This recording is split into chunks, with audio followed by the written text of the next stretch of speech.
Жаңа ата заңның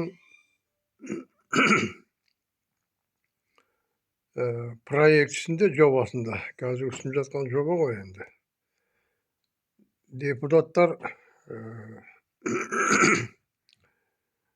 тек партиялық тізім бойынша ғана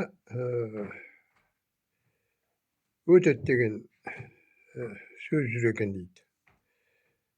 Естуіміз бойынша. Енді ол бізде өзі өтірік партиялар ғой ылғи. Анау баяғы Совет үкіметінен қалған коммунистік партия Назарбаевтың кезінде Нұр Отан болып, қалпағын ауыстырып киіп алып, одан кейін Назарбаев кеткеннен кейін қалпағын ауыстырып алып, тымақ киіп алып, аманат деп алып, өзгеріп алды ғой.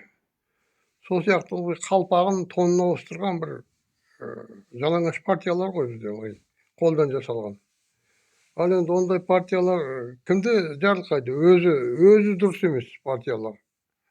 Ешқандай бір несі жоқ, мақсаты жоқ, мәні жоқ партиялар. Менің ойымша, Қазақстанда 20 миллион халық болатын болса, соның 12 миллионы айталық выборға қатысатын болса, соны бөліп тастау керек.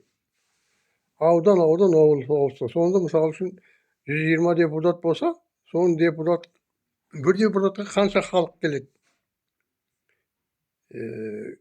300 мың халық келе ме, 500 мың халық келе ме?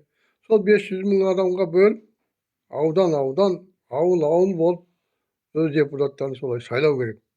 Сонда ол депутат ойлап жүреді, мен сайлаған халқым бар, ертең сұрайды деп өзінің мақсаты үшін, ана сайлаушылардың айтқан нәрсесі үшін ол ақырына дейін тұрады, жанын берсе де, егер ол адам болатын болса, сондай.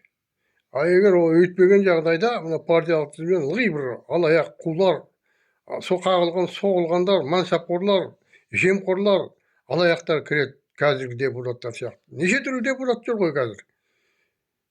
Не сөйлеп, не қойғандарын білмейді. Жын келеді, ана қарап тұрсаң, бір клоун ба осылар деп ойлайсың да, жындықана ма мынау? Парламент деп айтуға аузың бармайды. Осындай өзгеріс енгізуге ұсыныс жасау керек көптеп. Мына талқылап жатқан кезде, сендерге талқылауға келдік деп, мына депутаттар баратын болса, үндемей отырмаңыздар, қалайық. Айтыңыздар шығып, ол болмайды деп. Вот сіздер үндемейсіздер, халық үндемейді. Олар ойлайды, бізді қолдап жатыр екен бұлар. Үндемесе, значит, согласын, келісіп жатыр ғой. Осылай айдай берейік, бұларға осы ұнайды деп басып, жаншып өте береді.